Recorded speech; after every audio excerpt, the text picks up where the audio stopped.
बच्चों, कैसे हैं आप सभी। उम्मीद करती हूँ आप सभी बहुत अच्छे से होंगे। कक्षा की शुरुआत करते हैं। पाठ है हमारा मुहावरे यानी आइडम्स।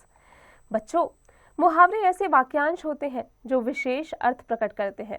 इनके शाब्दिक अर्थ का महत्व नहीं होता है, ना ही स्वतंत्र रूप से इसका प्रयोग होता है। ये वाक्य में प्रयुक्त होकर ही अर्थ स्पष्ट करने में सक्षम होते हैं। इनके प्रयोग से भाषा सुंदर, रोचक एवं प्रभावशाली बनती है। आओ चित्रों एवं उदाहरण देखकर समझे। साधारण, पुलिस को देखकर चोर भाग गया। मुहावरे के साथ, पुलिस को देखते ही चोर 9-2-11 हो गया। साधारण, अजीत प्रथम आने पर बहुत खुश हुआ। मुहावरे के साथ, अजीत प्रथम आने पर फूला ना समाया। साधारण, सूरज से फूलदान टूटने पर माँ ने बहुत गुस्सा किया। मुहावरे के साथ, सूरज से फूलदान टूटने पर माँ आग बबूला हो उठी।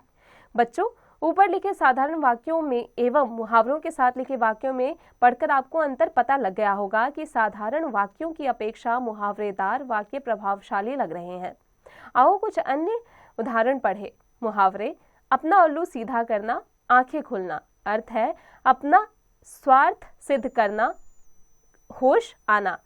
वाक्य में प्रयोग, स्वार्थी व्यक्ति अपना उल्लू सीधा करने में ही लगे रहते हैं। काम बिगड़ जाने के बाद आंखें खुलने से क्या फायदा।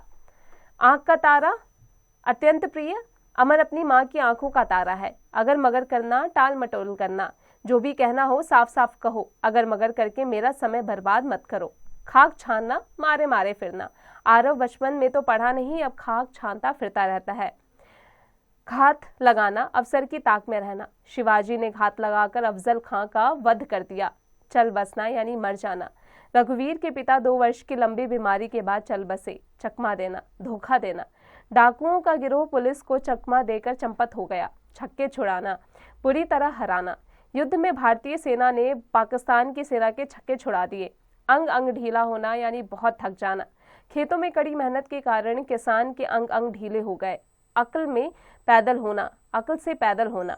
बुद्धिहीन होना, अनु तो अक्ल से पैदल है, अन्यथा परीक्षा के दिनों में इस तरह नहीं घूमता। ईद का चांद होना यानी बहुत प्रतीक्षा के बाद दिखाई देना। मित्र, तुम्हारी नौकरी क्या लग गई, तुम तो ईद का चांद हो गए हो। ईंट से ईंट बजाना, करारा जवाब देना। भारतीय सेना हर परिस्थिति में दुश्मनों को ईंट से ईंट बजाने की क्षमता रखती है। कान पर जूं न रेंगना यानी कुछ भी असर न होना। माता पिता के बहुत समझाने पर भी उसके कान पर जूं नहीं रेंगी। खून पसीना एक करना यानी कड़ी मेहनत करना। खेतों में किसान खून पसीना एक करते हैं, तब जाकर अन्न का उत्पादन होता है। जान पर खेलना यानी प्राणों की परवाह न करना। भारतीय सैनिक जान पर खेलकर देश की रक्षा करते हैं। 19-20 का अंतर, बहुत साधारण अंतर। दोनों भाइयों की लंबाई में 19-20 का अंतर है। एड़ी चोटी का जोर लगाना, कठिन परिश्रम करना। परीक्षा में प्रथम आने के लिए सूरज ने एड़ी चोटी का जोर लगा दिया। कान खड़े होना, सचेत होना। रात में जरा सी आहट होने पर ही रॉकी के कान खड़े हो जाते हैं। आसमान सिर पर उठाना यानी बहुत शोर करना। जैसे ही मम्मी पापा बाहर गए, चुन्नू और मुन्नू ने घर सिर पर उठा लिया। आपे से बाहर होना यानी बहुत गुस्सा करना। अपनी बुराई सुनते ही रजनी आपे से बाहर हो गई। घी के दिए जलाना यानी खुशी मनाना। जब मोहिनी की नौकरी लगी तो उसके घर में घी के दिए जलाए गए।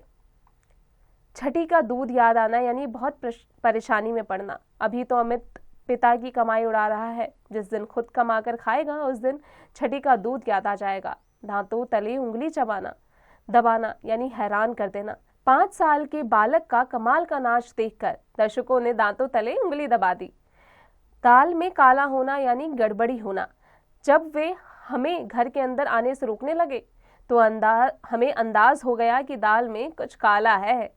अब आते हैं मुख्य बातें पर। मुहावरे विशेष अर्थ प्रकट करने वाले वाक्यांश होते हैं। इनका स्वतंत्र रूप से प्रयोग नहीं होता। ये वाक्य में प्रयुक्त होकर ही अर्थ स्पष्ट करते हैं। इनके प्रयोग से भाषा सुंदर एवं आकर्षक एवं प्रभावशाली बनती है। अब आते हैं अभ्यास पर। अब लिखने की बारी। सही उत्तर के आगे सही का चिन्ह लगाइए। छठी का दूध याद आना यानी बड़ी परेशानी में पड़ना। बच्चों, आगे का अभ्यास स्वयं कीजिएगा। निम्नलिखित मुहावरों के उचित अर्थ एवं अर्थ कोष्ठक से चुनकर लिखिए। कान खड़े होना यानी सचेत होना। आगे का अभ्यास स्वयं कीजिएगा। निम्नलिखित वाक्यों में खाली स्थान में कोष्ठक में दिए गए अर्थ का मुहावरा लिखकर पूरा कीजिए। राघव के पिताजी कल रात चल बसे यानी मर जाना। बच्चों आगे का अभ्यास स्वयं कीजिएगा। क्रियात्मक कार्य, निम्नलिखित अर्थों के लिए उचित मुहावरा लिखकर वाक्य में प्रयोग कीजिए। अर्थ, उसके बाद उसका मुहावरा लिखना है, फिर वाक्य में प्रयोग करना है। इसका अभ्यास स्वयं कीजिएगा। पाठ में दिए मुहावरों के अतिरिक्त 10 अन्य मुहावरे ढूंढकर लिखिए तथा उनके अर्थ भी लिखिए। बच्चों इसका अभ्यास आपको स्वयं करना है। उम्मीद है कक्षा में पढ़ाई गई हर एक बात आपको अच्छे से समझ में आ गई होगी। अब आप इसका निरंतर अभ्यास खुद से करते रहिएगा।